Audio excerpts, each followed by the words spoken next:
Hello student, आज हम singular solution के बारे में बताएंगे, जो कि डिफरेंशियल इक्वेशन का हम सिंगुलर सॉल्यूशन ज्ञात करते हैं। तो इसके संबंध सिंगुलर सॉल्यूशन को निकालने के पहले थोड़ा सा हम डिस्कस करते हैं फैमिली ऑफ कर्व क्या है।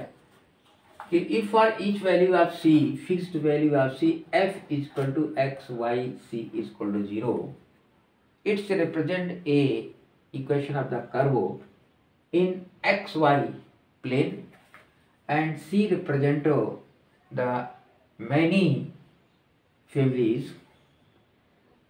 So collection of these curves are called one parameter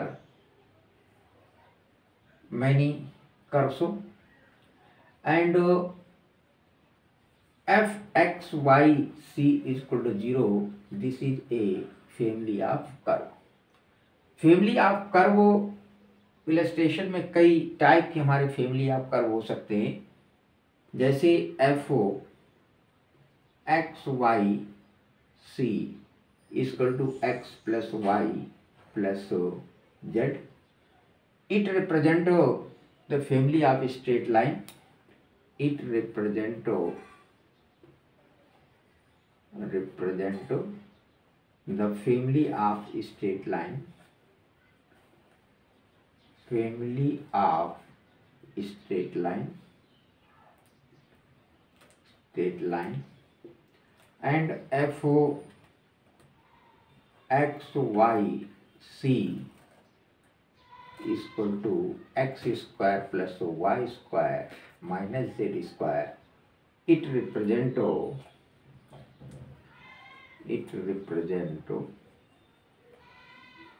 concentric family of concentric circle, family of concentric center of family, concentric circle of family, circle of family.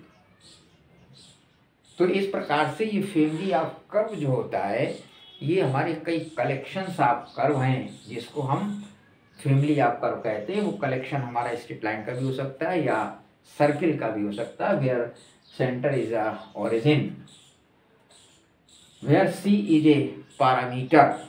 तो parameter c पर depend करता है कि कितने हमारे curve जो है हो सकते हैं, यानी C represent the number of curves in X Y plane. अब हम देखेंगे सिंगुलर सॉल्यूशन हमारा क्या है. तो singular solution, let the differential equation be F of x Y P equal to 0. ये एक हमारा डिफरेंशियल इक्वेशन है. तो इस डिफरेंशियल इक्वेशन का एक general solution f equal to x Y P equal to 0. मान लिया कि ये हमारा एक इसका जनरल सॉल्यूशन है. ये नंबर 1 है और ये नंबर 2 हमने डाल दिया. तो इस जनरल सॉल्यूशन का जो एनवेलप होता है वही इसका डिफरेंशियल इक्वेशन का सॉल्यूशन कहलाता है. यानी envelope of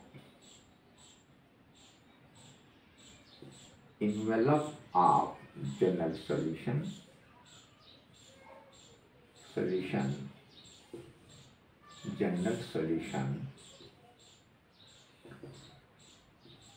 is called similar solution.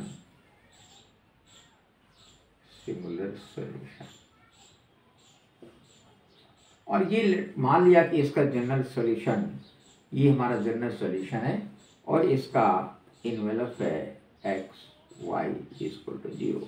तो ये जो इन्वेलप है यही हमारा इसका सिंगुलर सॉल्यूशन कहलाएगा दिए गए डिफरेंशियल इक्वेशन का, क्योंकि इसके प्रत्येक बिंदु कट्स जो करेंगे डिफरेंशियल इक्वेशन के, और जो एनवेलप होगा उसके जो प्रत्येक बिंदु होंगे कट करने वाले, तो कम से कम 1 पॉइंट ऐसा होगा जो कि डिफरेंशियल इक्वेशन को सेटिस्फाई कर रहा होगा।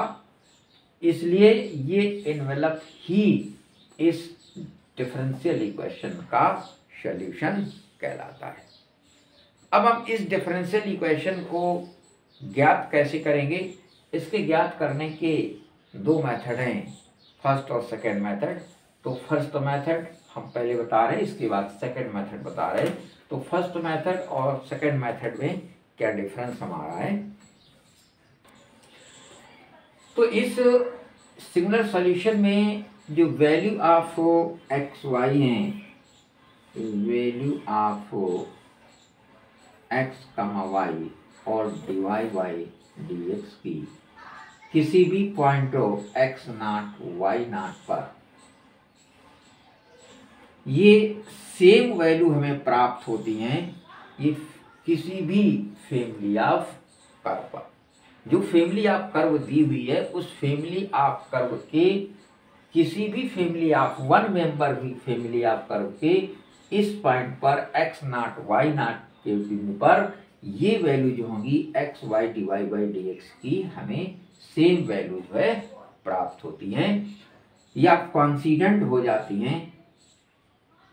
तो phi is equal to x y is equal to 0, इसी को हम सिंगुलर सॉल्यूशन कहेंगे। सिंगुलर सॉल्यूशन ज्ञात करने के लिए दो मेथड है हमारे। तो सिंगुलर सॉल्यूशन निकालने के लिए दो मेथड है हमारा। पहला मेथड है, ये let us suppose that f is equal to जो डिफरेंशियल इक्वेशन है वो हमारा f x Y p is equal to 0 है, और इसका जनरल सॉल्यूशन हमने निकाला f x Y C is equal to 0। So envelope of इसका जो envelope of equation number 2 contained in the locus हो, यानी जो इन्वेलप होता है वो हमें लोकस को कंटेंट करता है।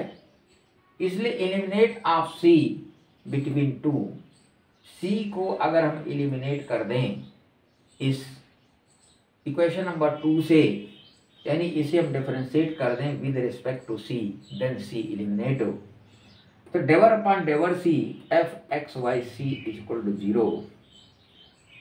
एलिमिनेशन के बाद मान लो कि एक नया हमारा फंक्शन फाई हमने नाम दे दिया, phi x comma y is equal to 0 प्राप्त होता है। यही हमारा इन्वेलप का इक्वेशन होता है। और हम जानते हैं इन्वेलप्स आप जो है वो किसी फैमिली ऑफ कर्व का जो इन्वेलप होता है वो लोकस से कंटेंट रहता है।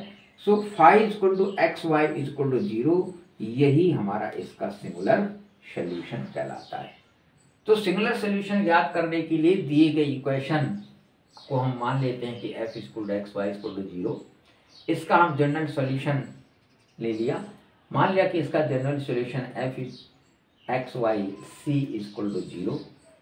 यहाँ पर ये जो इन्वेलप इसका निकालेंगे वो एलिमिनेट करेंगे c को, तो c को एलिमिनेशन करेंगे हम, c के सापेक्ष में पार्शियल डिफरेंशिएशन करते हैं। तो c के सापेक्ष में हमने पार्शियल डिफरेंशिएशन कर दिया, del upon del C F x Y C equal to 0। After elimination जो हमें रिजल्ट प्राप्त हुआ वो फाई एक्स वाई, ये फाई एक्स वाई ही हमारा इन्वेलप है, और ये इन्वेलप ही इस जनरल सॉल्यूशन का, यानी इस डिफरेंशियल इक्वेशन का, जनरल सॉल्यूशन नहीं, इस डिफरेंशियल इक्वेशन का सिंगुलर सॉल्यूशन कहलाता है। ये तो फर्स्ट मेथड है, एलिमिनेशन ऑफ सी। अब हम सेकंड मेथड अगर देखें तो let suppose that f x Y P equal to 0, तो least two value of c must be equal. Theory of equations से जानते हैं यहाँ पर ये जो क्वाड्रेटिक इक्वेशन हमारा बनेगा, सी के पदों में क्वाड्रेटिक इक्वेशन बनता है, तो सी की दो वैल्यू हमारी सॉल्व हो जाएगी। क्योंकि क्वाड्रेटिक इक्वेशन में जैसे एक्स स्क्वायर और प्लस 2ax प्लस ए स्क्वायर है, ये क्वाड्रेटिक इक्वेशन है। किसके पदों में? x के पदों में। तो x की दो वैल्यू हमारी संभव हो सकती हैं। वैसे यहाँ पर क्वाड्रेटिक इक्वेशन सी स्क्वायर के पदों में है, तो सी की भी हमारी 2 वैल्यू हो सकती है, यानी at least 2 value of c. इनमें मस्ट भी इक्वल होंगी, इसलिए f x Y P equal to 0। इसको हम एलिमिनेट कर दें अगर पी को, तो डेवर अपॉन डेवर पी, फिर हम आंशिक अवकलन करें, यानी डेवर अपॉन डेवर पी, यानी पार्शियल डिफरेंशिएशन हम विद रिस्पेक्ट टू पी करें, तो x Y P equal to 0, यही इसका सॉल्यूशन हो जाएगा। और इससे जो रिजल्ट हमें प्राप्त होगा वो हमारा सिंगुलर सॉल्यूशन कहलाएगा। तो इस प्रकार से हम चाहे इस विधि से सिंगुलर सॉल्यूशन निकाल लें, या हम थ्योरी ऑफ इक्वेशंस की विधि से सिंगुलर सॉल्यूशन निकाल लें। थ्योरी ऑफ इक्वेशंस में b square minus 4ac equal to 0, ये हमारा जो डिस्क्रिमिनेंट होता है इसको हम अप्लाई कर दे लेते हैं, इससे भी हमारा एनवेलप का इक्वेशन निकल आता है, और वही हमारा सिंगुलर सॉल्यूशन जो है कहलाता है। अब इस मेथड को हम क्लियर करेंगे एक क्वेश्चन से। देखिए ये क्वेश्चन हमारा है कि find the general solution and singular solution of the differential equation.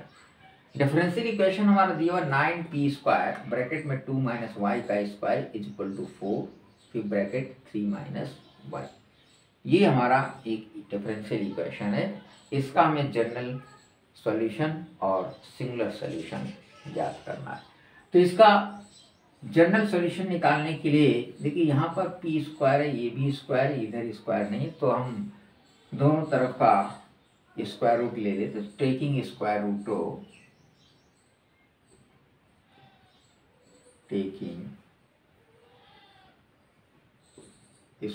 Root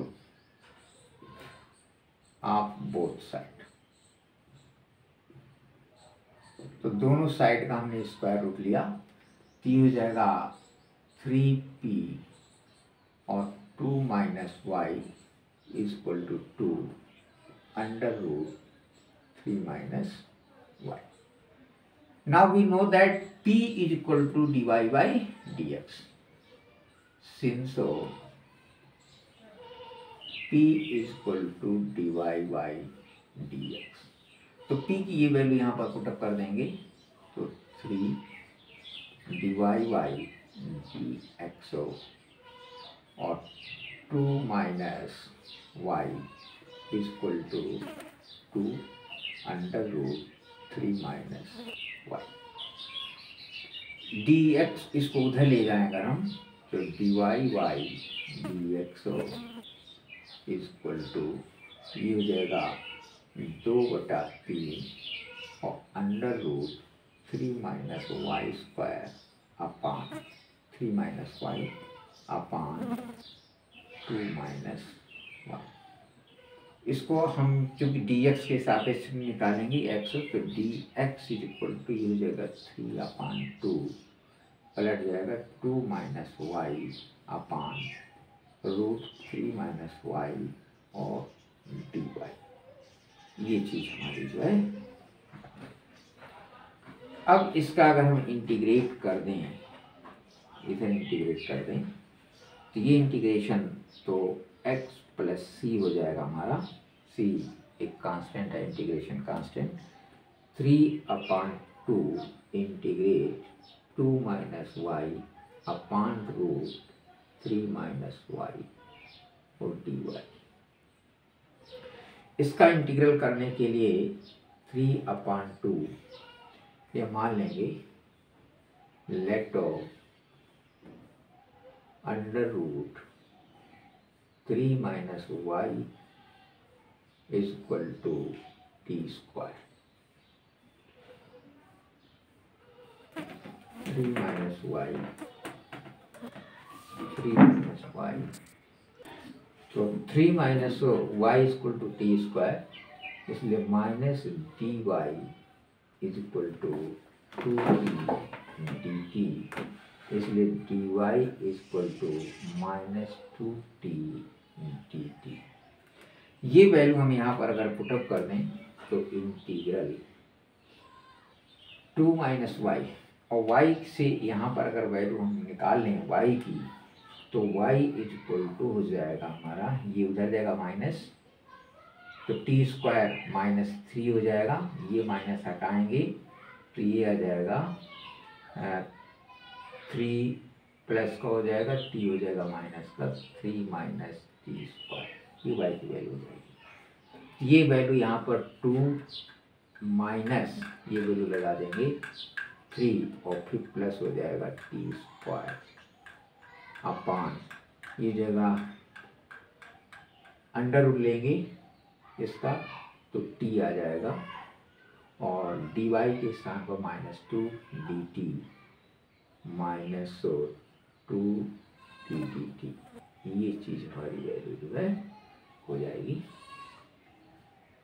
तो इधर ये हमारा x plus c is equal to 3/2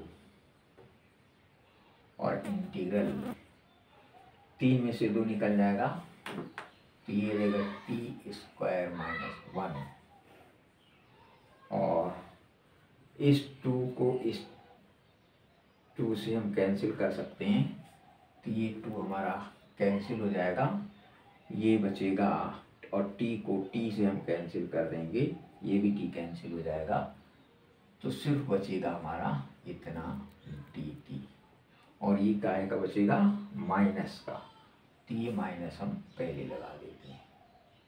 ठीक, अब इसका हमने इंटीग्रेट किया तो x plus c is equal to -3, और इंटीग्रल इसका हो जाएगा हमारा t³ अपान 3 और माइनस टी हो जाएगा।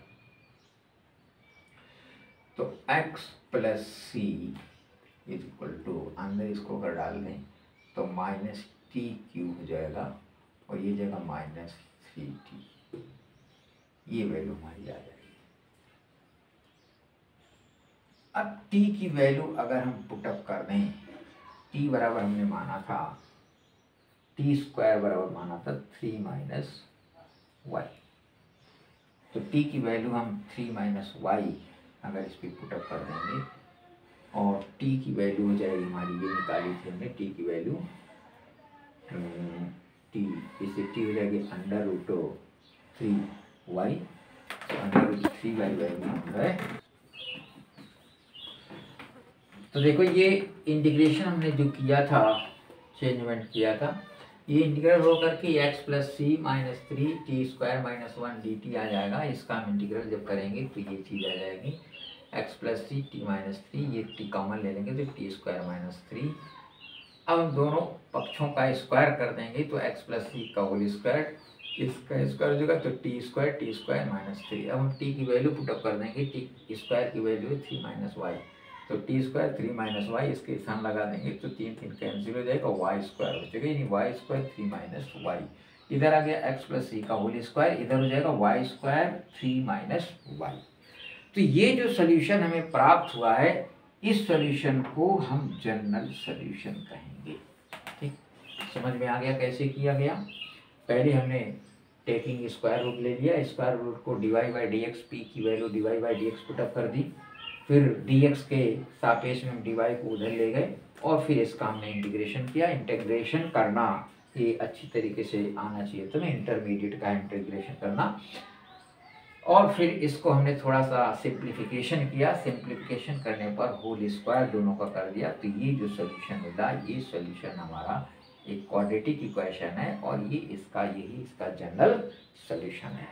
अब इस जनरल सोल्यूशन से हम सिंगुलर सोल्यूशन निकालेंगे, तो जनरल सोल्यूशन से सिंगुलर सोल्यूशन, तो ये देखो सिंगुलर सोल्यूशन है। इस जनरल सोल्यूशन जो हमें प्राप्त हुआ x प्लस सी का whole square equal to Y square 3 minus y, ये इस जनरल सोल्यूशन से हम सिंगुलर सोल्यूशन निकालेंगे। तो इस सोल्यूशन को हमने लिखा x प्लस सी का whole square equal to Y square 3 minus Y. इसके होल स्क्वायर को हम खोल दें अगर, तो X square plus 2xc plus C square, इसको इधर ले आवे तो minus Y square 3 minus Y और इज इक्वल टू 0। ये इक्वेशन हमारा हो गया। इस इक्वेशन को अगर हम सी के पदों में एडजस्ट कर लें तो C square plus 2xc plus X square और minus Y square 3 minus Y, तो ये इक्वेशन एक क्वाड्रेटिक इक्वेशन है इन पैरामीटर सी के पदों में। सी यहाँ पर पैरामीटर, ये सी के पदों में पैरामीटर है, ये इसका दूसरा पद और ये इसका कांस्टेंट वाला पूरा पद है। यानी ये है ए, ये है बी और ये टोटल हमारा है सी। तो जब ये सी के पदों में क्वाड्रेटिक इक्वेशन है तो इसकी दो वैल्यू होंगी और उस तब इसका इन्वेलप जो होता है हमने बताया था b square minus 4ac equal to 0। ये थ्योरी ऑफ इक्वेशन में है कि b square minus 4ac equal to 0, ये इसका इन्वेलप कहलाएगा कर्व का। तो बी ए सी की वैल्यू हमने पुट कर दी, इस पर बी की वैल्यू ये 2x हमने यहाँ पे लगा दी, 4 सी की वैल्यू 1 है और ए की वैल्यू 1 है, सी की वैल्यू ये टोटल हमने इस पे लगा दी इक्वल टू 0। इसको हमने सॉल्व किया तो 4x स्क्वायर हो जाएगा माइनस 4x फिर वाई स्क्वायर 3 माइनस वाई, तो ये चीज़ हमारी कैंसिल हो जाएगी। ये y square 3 minus Y equal to 0 हमारा बचेगा।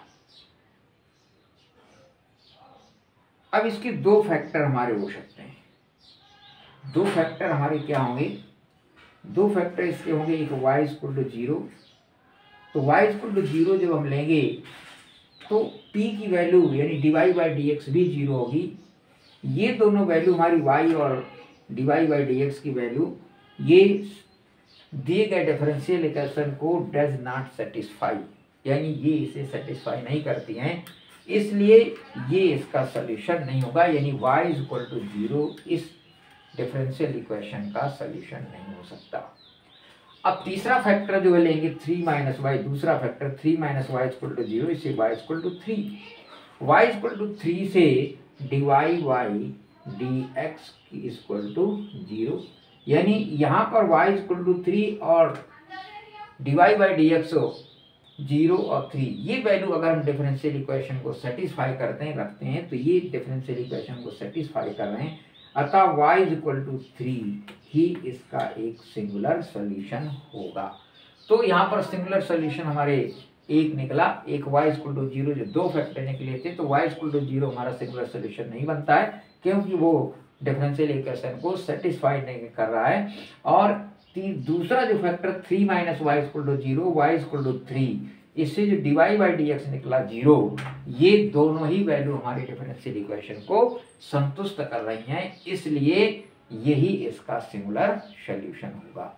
तो इस प्रकार से स्टूडेंट सिंगुलर सॉल्यूशन निकालना आ गया। सिंगुलर सॉल्यूशन के क्या मेथड हैं, सिंगुलर सॉल्यूशन के दो मेथड हैं और कैसे निकालते हैं ये हमने न्यूमेरिकल के द्वारा जो है देखा कि पहले हम उसका जनरल सॉल्यूशन, अगर जनरल सॉल्यूशन पूछ रहा है तो पहले उसका हम जनरल सॉल्यूशन भी निकालेंगे और फिर उसका सिंगुलर सॉल्यूशन निकालते हैं। तो ये सिंगुलर सॉल्यूशन निकालने का एक मेथड था, पहला मेथड जो बी स्क्वायर माइनस 4ac के। इसी तरीके से हम सेकंड मेथड से भी अप्लाई करके लगा सकते हैं सिंगुलर सॉल्यूशन ज्ञात करने के लिए। क्लियर?